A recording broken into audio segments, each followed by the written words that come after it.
Welcome, everybody. College basketball conference madness is upon us, and I'm talking once again with Ross Benjamin for our daily Underdog value ticket. First and foremost, Ross, you're doing a great job. 18-8 the last 12 videos. That is definitely productive. Today I'm looking at your two games, and there's not a lot of room for me to refute them because of the past contests with these teams. So let's get right into it. Western Kentucky's getting 4 at Old Dominion. And this is a Western Kentucky team that had a big win over UAB yesterday. What do you like about this game? And this is a team 6-1, Ross, last 7, playing good ball. They certainly are. Both teams are playing good ball. As a matter of fact, Mike, Old Dominion, also they come in on a 6-game win streak. You know, and a lot of that recent success from Old Dominion comes on a defensive end.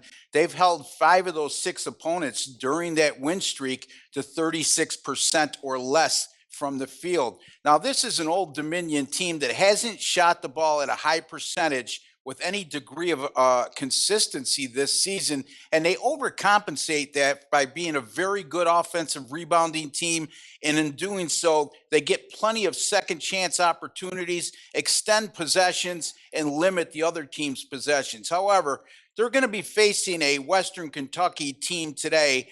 In their last 6 games, they've won 5 of 6, covered all 6 of those contests. And how about this? They are peaking at the right time offensively. During that past 6 games, 81.3 points per game, 53.1% shooting from the field, a plus 12 rebound per game differential. So they're going to be limiting Old Dominion's second chance opportunities. I can assure you that.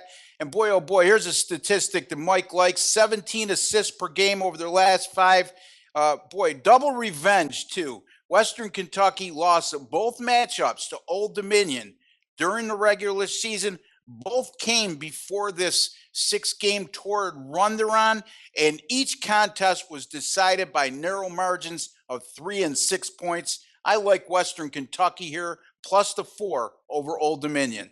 Yeah, Ross, I was looking at some stats on this game last night before I even knew that this was one of your games, and because Western Kentucky has been turning some heads as of late. They are absolutely clicking on all cylinders, and something's got to give, because I know Old Dominion's been locking down on D, as you touched on, holding opponents 36% or less. But I think that's going to change today. I think the confidence level with Western Kentucky is at such a high that double revenge factor is not only going to play well for them, but I think they're going to get the outright win, and I'm really looking forward to that game. Viewers, you heard it, Western Kentucky, a team clicking on all cylinders. All right, they're covering spreads. Take them with the 4. Now, the second game, Ross, Memphis plus 4 over Tulsa. You know, Memphis pounded this team last month by 10 points. Early on, I thought Memphis was an underachieving team. Maybe they're starting to find their groove and peak. They're getting 4 against Tulsa. I don't know. I'm just not sold on Tulsa. So if you will, break this game down, and why is Memphis a very good value today, Ross?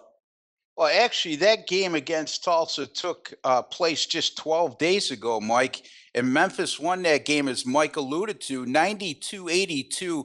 And, you know, the telling factor in that game, Mike, is they out-rebounded Tulsa by a 40-25 margin, held Tulsa to just 2 offensive rebounds. Now, a lot of things can change from matchup to matchup, but one thing is quite apparent to me. Memphis front line matches up very well against this Tulsa front line, and I don't see much changing in the rebounding department. Now, to say that they're going to be a plus 15 rebound advantage over Tulsa today might be a bit of a stretch, but I think they'll be somewhere in the area of between 7 and 10, plus 7 to plus 10 on the rebounding margin.